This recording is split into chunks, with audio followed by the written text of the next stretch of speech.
Hi friends, welcome to our channel talks of తని. ఇప్పుడు అప్పడాలు పప్పు ఇవే కాదండి, అప్పడాలతో కొత్తగా కర్రీ కూడా చేసుకోవచ్చు.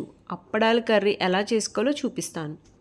ఇక్కడ 2 ఆనియన్స్, 4 గ్రీన్ చిల్లీస్, 5 అప్పడాలు, 1 స్పూన్ అల్లం వెల్లుల్లి పేస్ట్, కొంచెం కొత్తిమీర, కొంచెం కరివేపాకు, ఒక హాఫ్ కొబ్బరి చిప్ప తీసుకున్నానండి. టమాటా కూడా తీసుకున్నాను, వీడియోలో మిస్ అయింది, మీరు టమాటా కూడా యాడ్ చేసుకోండి.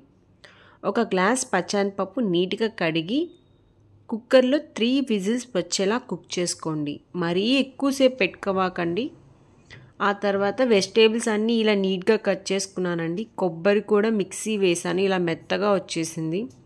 ఒక కడాయి తీసుకొని కొంచెం ఆయిల్ వేసి 1 స్పూన్ తాలింపు గింజలు, మనం కట్ చేసుకున్న ఆనియన్స్, పచ్చిమిరకాయలు వేసి కొంచెం కరివేపాకు వేసి 1 స్పూన్ జింజర్ గార్లిక్ పేస్ట్ వేసి పచ్చి వాసన పోయేలా ఫ్రై చేసుకోండి.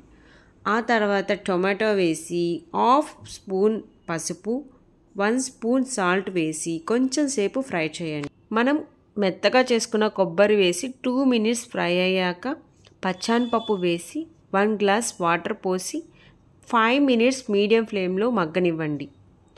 ఆ తర్వాత ఫ్రై చేసుకున్న అప్పడాలన్నీ వేసి 3 మినిట్స్ లో ఫ్లేమ్లో ఉంచి స్టవ్ ఆఫ్ చేస్తే టేస్టీ తమిళనాడు స్పెషల్ అప్పడాల కూర అయిపోయింది. కన్ఫ్యూజన్లో ఏ కర్రీ చేయాలో తెలియనప్పుడు ఇలా టేస్టీ అప్పడాల కూర చేసేయండి, చాలా బాగుంటుంది. ఇది రైస్, చపాతీ, రోటీకి అన్నిటికీ పర్ఫెక్ట్గా సెట్ అవుతుందండి. అసలు ఉత్తదే తినాలనిపించేంత టేస్టీగా ఉంటుంది అప్పడాలు. మరిన్ని interesting food recipes and travelling videos కోసం subscribe my channel talks of Tanvi.